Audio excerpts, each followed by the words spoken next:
Hey everyone! There are many things that are falsely perceived in life because of other people's social scripts, and I'd really like to bust a handful of those about relationships, sex, and sexuality. Myth number one: a couple that sleep in separate bedrooms lose their sex drive and end up being more roommates as time goes by. This is completely untrue. A couple don't need to sleep in the same bedroom to be romantically linked or to have a hot sex life. What they do need, though, is to make time for intimacy and to continue investing time in themselves to feel good, because ultimately, how we feel about ourselves projects onto our relationships. So adding that to consciously creating intimate special time together, or date nights among other things a priority, is what could potentially create better chances for a relationship survival. It has nothing to do with whether a couple sleep together or in separate bedrooms. Myth number two: sex is sex only if penetration is involved. Sex means different things to different people. Some people consider mutual self-pleasure, which is two people masturbating together, sex, or dry humping. And some people would consider penetration a form of sex, even if neither partner orgasms. Sexuality is very broad, so only the people involved can determine if this is sex or not. Myth number three: vaginal penetration is the only form of real sex. This is untrue and also an interesting one. There are many women بمجتمعنا that think that anal penetration is not real sex. Sorry ladies, but the poop hole loophole is technically not a way of saving yourself sexually until you are married. This is not really a loophole because in the end, I agree, this is not a form of vaginal penetration and it doesn't involve the hymen, but it doesn't exactly make you ما باسني من تمي إلا أمي. Myth 4: the hymen virginity myth. This is a big one because in our culture, if a woman doesn't bleed during her first vaginal intercourse experience, then her virginity is questionable. So here's the thing: the hymen can be painful during intercourse if it's not used to being stretched. But pain doesn't only come from a hymen stretching or in quotes breaking. Lack of lubrication can cause pain. In fact, it can cause severe pain. But the perception most of us have about hymens is wrong. First of all, not every woman is born with a hymen. Also, a hymen stretches, and if a hymen breaks, it does heal.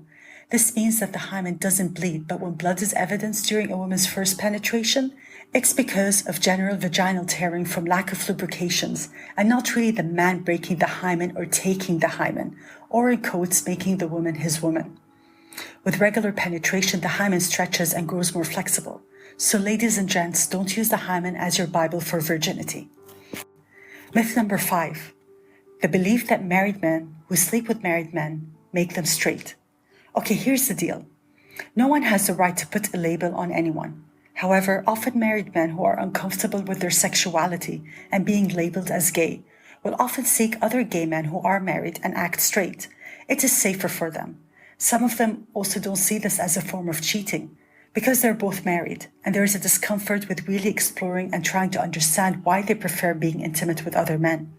And I get why there's a big discomfort. We're very quick to slap ourselves and others with labels. We think that if we put a label on something, even ourselves, then we are either excused to act the way we do, or we find a cure, which is a name for whatever we think that our problem is. Because it has a label, so therefore it must have a solution. Sometimes the solution is as simple as being curious. Exploring your sexuality doesn't make you anything other than you. It is uncomfortable and the questions could bring up scary emotions. But if something is making you uncomfortable, then it's probably worth exploring because it is worth it to get to know yourself more. And the more you know yourself, the more you are comfortable with your body and feel safer exploring thoughts and emotions without quickly putting a label to them. Myth number 6: once you're LGBTQ, you can never be straight. This is complete bullshit. I've heard so many people hating on other people for being bisexual and choosing an opposite gender as a life partner. There are many people that identified as lesbians, gay, and bisexuals who ended up married or in a committed relationship with people of the opposite sex. People have different needs and wants. They change their minds and their priorities all the time. Change is the one constant in life. So if someone identified herself as a lesbian and married a man, doesn't mean that she betrayed her lesbian community or even herself. It just means that she found happiness that fits her needs elsewhere. Think of Madison Page, who identified as a lesbian. She recently declared on social media that she found the love of her life, and he identifies as a cis man. Myth number 7: pulling out before ejaculation is safe. Safe from what exactly? Getting pregnant? Probably yes. But safe sex is very broad, and there are tons of STDs that a person can be subject to if they have unprotected sex. Of course, in our culture, dealing with unwanted pregnancy is very tough. Karasa if you're not married. But it's equally tough to deal with short-term and long-term disease, and this applies to all individuals. Sharing toys between two women, for example, is the easiest and fastest way to get HIV if one of the partners is infected. Using a condom is also nothing new to us, but has anyone heard of latex dams? Latex dams or dental dams can be inserted in the mouth or in the anus for safe sex, because even oral sex can cause STDs. So it's not always about pregnancy. Myth number 8, homophobia exists with straights only.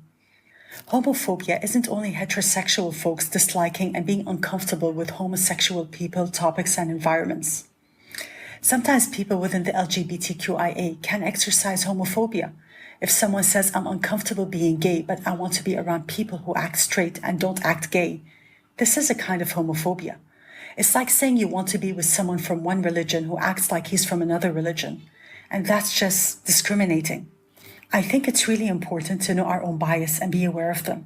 And the only way to do that is to ask ourselves really hard questions, starting with, what are our biases? Naturally, many of us might say that we are not biased to anything, but everyone is biased because it is integrated in our system. If you don't think you're biased, ask yourself honestly one question. Do you look at your house help as equal to you? And if you say yes, then that's great. But then ask yourself one more question. Do you think that your house help from a different nationality, say the Philippines or Uganda, is worth receiving the same health insurance that you pay for yourself annually? Do you think that they are worthy of sex education and knowing their own pleasure and how to ask for it? Just sit with that for a little while. Seek presence in the experience and the conversations you're having, and see how you react and think and respond to different things. I learn every day. I make it my job to learn about sexual behavior because, well, it's my job. But the more I learn, the more I can bring to a table and connect to people who come in and want to discuss their sexuality. It is a myth that sexologists, psychologists, psychiatrists, consultants, coaches know everything. No one knows everything. We're not meant to know everything. Thanks for hanging out, and see you all next time.